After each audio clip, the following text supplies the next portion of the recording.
आज अगर आप entry level white collar job में हैं, इंटर्न, फ्रेशर, जूनियर एनालिस्ट, तो आने वाले कुछ साल सिर्फ करियर ग्रोथ का नहीं, सर्वाइवल स्ट्रैटेजी का समय हो सकता है। आर्टिफिशियल इंटेलिजेंस की स्पीड इतनी तेज है कि इंडस्ट्री लीडर्स खुद वार्निंग दे रहे हैं कि जॉब्स का स्ट्रक्चर बदलने वाला है। तो आज इस वीडियो में हम समझेंगे एआई से जॉब मार्केट पर क्या रियल इम्पैक्ट दिख रहा है, यूएस डेटा क्या संकेत दे रहा है, रूल्स और लीगल फ्रेमवर्क इस बदलाव को कैसे देखते हैं, और खास तौर पर इंडियंस इन द यूएस को किन प्रैक्टिकल बातों पर ध्यान देना चाहिए। मतलब सिर्फ डर नहीं बल्कि क्लैरिटी, क्या बदल रहा है, सिस्टम कैसे काम करता है और आप अपने राइट्स और ऑप्शंस कैसे समझ सकते हैं। तो चलिए फिर जल्दी से वीडियो को स्टार्ट करते हैं। हाय, मेरा नाम है वर्षा दुबे और आप मुझे देख रहे हैं एनबीटी टेक एड पर। एंथ्रोपिक के सीईओ डारियो अमाडोई ने हाल ही में एक लंबा ऐसे लिखकर साफ कहा कि अगले 1 से 5 साल में AI entry level white collar jobs का लगभग 50% डिस्ट्रक्ट कर सकता है। उसका पॉइंट ये है कि एआई किसी एक जॉब को रिप्लेस नहीं कर रहा बल्कि जनरल लेबर सब्स्टिट्यूट की तरह काम कर रहा है। यानी लॉ, फाइनेंस, कंसल्टिंग जैसी फील्ड्स में रूटीन एनालिसिस, डॉक्यूमेंटेशन, ड्राफ्टिंग और डेटा वर्क मशीन कर सकती है। असली चिंता स्पीड की है। पहले टेक्नोलॉजिकल रिवॉल्यूशंस में लोगों को अडेप्ट करने का समय मिलता था, लेकिन यहाँ चेंज इतनी तेजी से हो रहा है कि वर्कर्स को स्किल स्विच करना पेनफुल हो सकता है। अब इसी बैकड्रॉप में US bureau of labour statistics का डेटा आया जिसमें जॉब ओपनिंग्स दिसंबर के एंड तक गिरकर करीब 6.5 मिलियन रह जाएंगे, पैंडेमिक के बाद का सबसे लो लेवल। इकोनॉमिस्ट का कहना है कि policy uncertainty, tariffs, immigration rules और ऑटोमेशन इन्वेस्टमेंट्स हायरिंग डिसीजन को स्लो कर रहे हैं। यानी कंपनीज एक्सपेंशन के बजाय एफिशिएंसी पर फोकस कर रही हैं और एफिशिएंसी में एआई बड़ा फैक्टर बन रहा है। दूसरी तरफ ले ऑफ डेटा दिखाता है कि जनवरी में जॉब कट अनाउंसमेंट्स में शार्प जंप हुआ, जिसमें रिस्ट्रक्चरिंग, मार्केट कंडीशंस और कॉन्ट्रैक्ट लॉस बड़े कारण बताए गए और एआई भी एक कंट्रीब्यूटिंग फैक्टर के तौर पर सामने आया।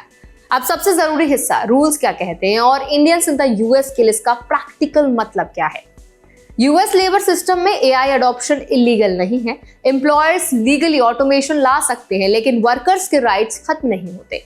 अगर ले ऑफ होता है तो कंपनी को फेडरल और state level employment laws follow करने होते हैं, जैसे नोटिस रिक्वायरमेंट्स, सीवरेंस पॉलिसीज जहां एप्लीकेबल हो और एंटी डिस्क्रिमिनेशन प्रोटेक्शन। एआई की वजह से जॉब खत्म होना अपने आप में इलीगल तो नहीं है, लेकिन किसी वर्कर को नेशनैलिटी, वीजा स्टेटस या प्रोटेक्टेड कैटेगरी के आधार पर टारगेट करना अनलॉफुल हो सकता है। इंडियंस जो वर्क वीजा जैसे H1B पर हैं, उनके लिए रूल्स और भी स्ट्रक्चर्ड हैं।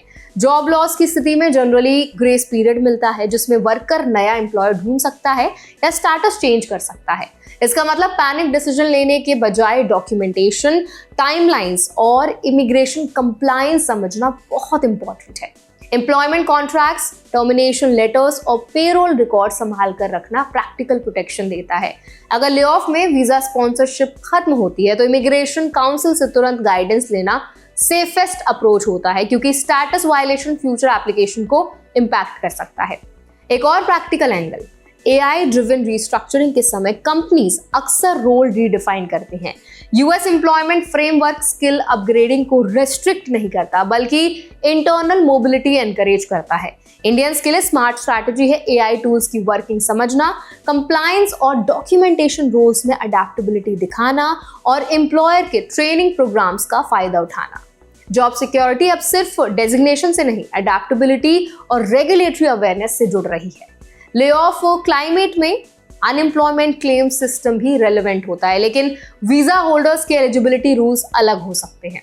इसीलिए हर बेनिफिट ऑटोमेटिकली एप्लीकेबल नहीं होता। यही वजह है कि इंडियंस को फेडरल और स्टेट गाइडलाइंस पढ़ना, एचआर पॉलिसी समझना और इमिग्रेशन टाइमलाइंस क्लियर रखना चाहिए। अवेयरनेस यहाँ लीगल शील्ड की तरह काम करती है।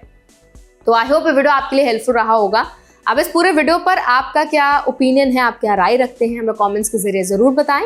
ऐसे और भी वीडियोस के लिए, अपडेट्स के लिए हमारे चैनल एनबीटी टेक एड को भी जरूर सब्सक्राइब करें।